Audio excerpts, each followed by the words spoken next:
And this was compounded around that time, a blogger named Dave Lyons, who's based in China. So Dave Lyons posted a very interesting slide from TouchGraph, where this slide is showing links on the internet sort of surrounding the Athens Olympic website. And so various constellations. This is kind of the Chinese web, and these are various other parts of the internet linking into the Athens website, even though that website has been kind of, not live really for a long time. It's a fairly dead site, but you see a lot of links that are all connecting to one another, interlinked. And this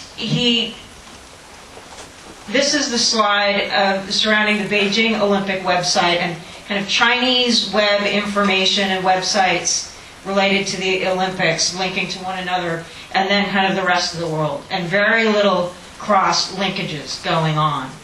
And Dave sort of expressed his concern that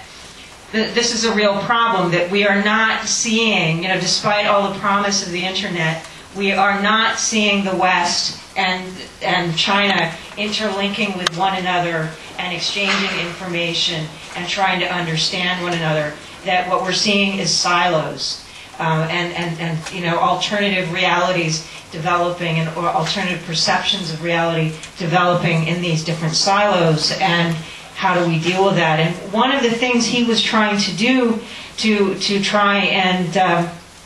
counter this in a small way was that he was going on to some of the